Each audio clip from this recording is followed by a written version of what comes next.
Did China sink a ship in the South China Sea? Trump bans investment in companies linked to the Chinese military. And Henry Kissinger is back, and he wants us to cooperate with China. That and more on this week's China News Headlines.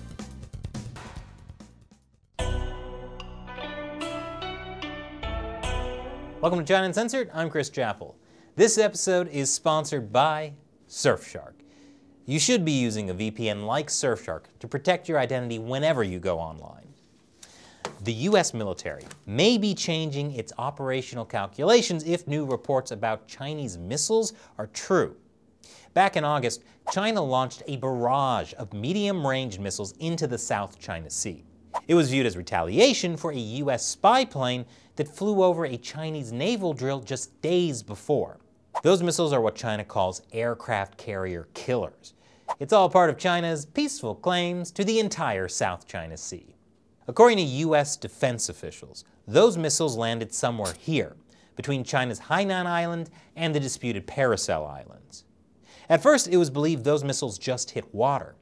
But now, according to a PLA insider speaking to the South China Morning Post, those missiles may have actually hit a target ship. If that's true, it's the first time China has actually demonstrated its anti-ship missiles can actually hit a ship. Of course, there's still a lot of unknowns. We don't know how many missiles were fired, whether the target ship was moving or how fast, and whether we can believe the former PLA colonel who said this happened. Because maybe he's just trying to scare the US military. Good luck with that. But one thing is clear. Despite the Communist Party's calls for US-China cooperation instead of decoupling, their aim is to dominate the United States by any means necessary. And the US needs to adjust its strategy accordingly. Wait, I know how the US can fight China's anti-ship missiles. With giant Jaeger robots. But economic decoupling is probably a better route than military conflict. Speaking of the US and China decoupling, despite the Trump administration having a lot on its plate right now, experts say the administration is still moving forward with plans to decouple the US and China's economy. Trump recently issued an executive order that will ban US investment in several companies tied to the Chinese military. Raising the question, why were US companies investing in companies tied to China's military? The executive order says China is increasingly exploiting United States capital to resource and to enable the development and modernization of its military, intelligence, and other security apparatuses.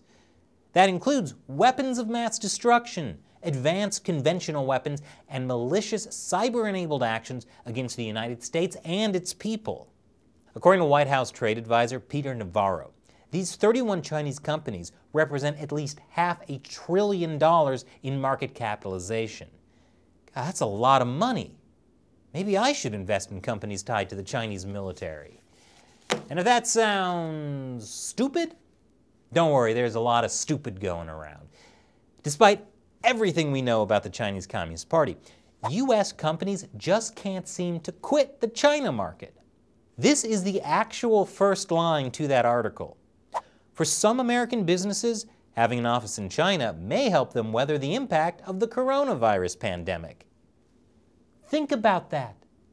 They're looking to the Communist Party to help them deal with the economic hit caused by the coronavirus pandemic, which was caused by the Communist Party's lies and cover-ups.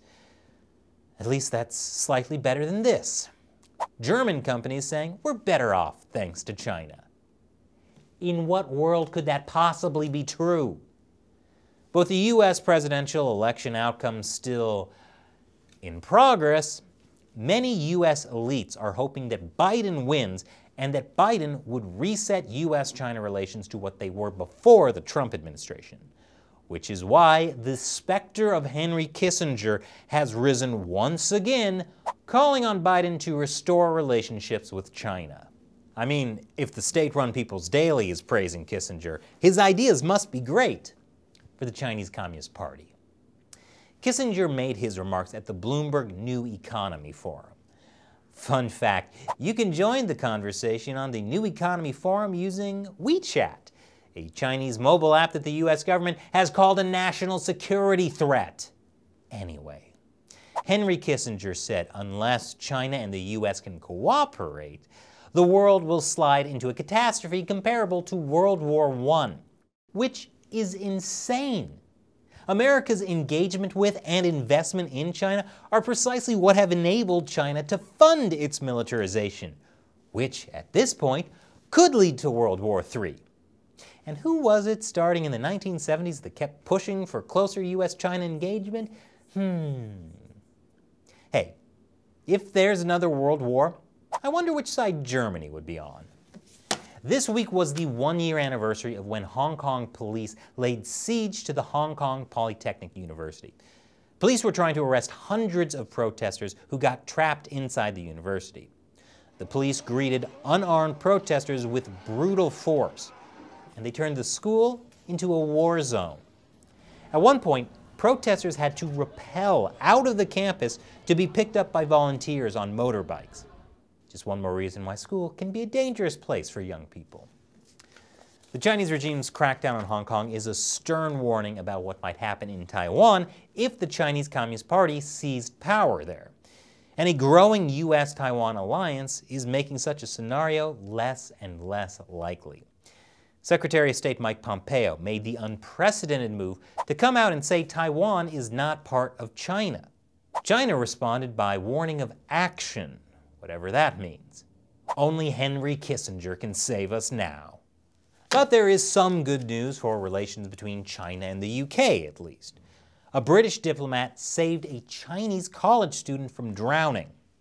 This is British Consul General in Chongqing, Stephen Ellison, jumping into the water to save the woman.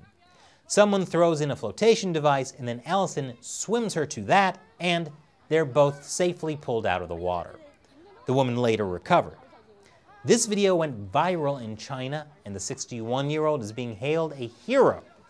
Unfortunately, all that goodwill between China and the West has since been wiped out after Beyond Meat launched their plant-based minced pork in China. Not gonna end well. And this episode has been sponsored by Surfshark.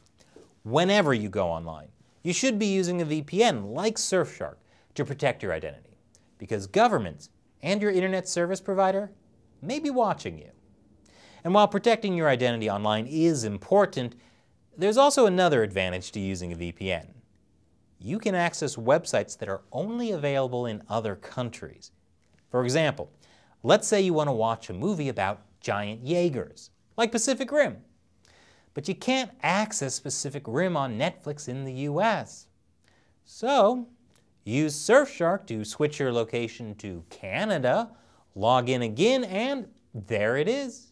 Of course, these giant robots are just futuristic science fiction, which is why Pacific Rim was set in the year 2020?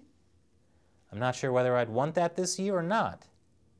Probably not, if it comes with an attack on all of humanity by interdimensional monsters. Anyway, if for some reason you don't want to watch Pacific Rim, there's tons of other movies and TV shows that you can only watch if you're logged into Netflix in another country, by using a VPN like Surfshark. And with one account, you can connect as many devices as you want. Try it out with a 30-day money-back guarantee. And Surfshark has a special discount for China Uncensored fans. Go to surfshark.com/uncensored and use the code UNCENSORED to get our special Black Friday deal that includes 84% off a 2-year plan and 4 extra months for free. Click the link below. Once again, I'm Chris Chappell. See you next time.